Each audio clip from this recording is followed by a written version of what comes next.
টাকা রোজগার করার ইঁদুর দৌড়ে ভাগ্যিস আমি নাম লিখাইনি, কারণ আমার কাছে নিজের সম্মান, নিজের বিবেকটা অনেক দামি। এইদিকে আবার টাকা রোজগার করার জন্য মৃত মানুষের ব্লগ করা হচ্ছে।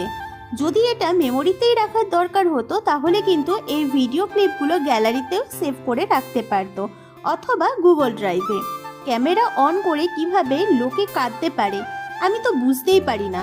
আমি যখন কাঁদি তখন আমার মনে হয় আমার কান্না যেন কেউ না দেখুক।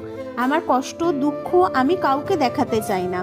আমি যখন কাঁদি, এতটা নিঃশব্দে কাঁদি, তখন আমার পাশের জন অবধি বুঝতে পারবে না যে আমি কাঁদছি।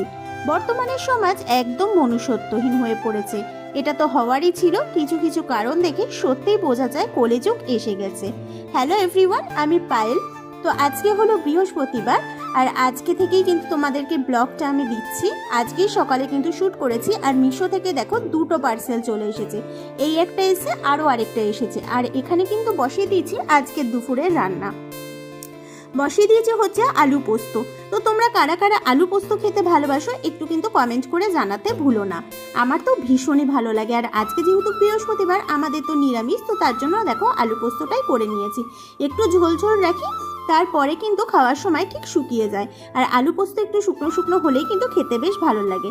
তো দেখো, তোমাদের তো শেয়ার করেইছিলাম আগে।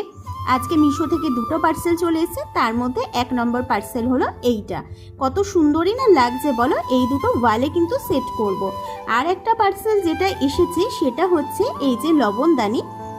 তো সেল যখন চলছিল, মিশো সেল, তখন কিন্তু নিয়েছিলাম। তোমাদের কারুর যদি লিঙ্কের দরকার হয় অবশ্যই আমাকে জানিও, আমি কিন্তু তোমাদেরকে লিঙ্ক প্রোভাইড করে দেব। আর দেখো, যেই দুটো আমার কাছে স্টিকার এসছে, ওয়াল স্টিকার বলতে পারো বা ওয়াল হ্যাঙ্গিং বলতে পারো, এই দুটো এখানে সেট করলে কি ভালো লাগবে মতামত কিন্তু জানাতে ভুলো না।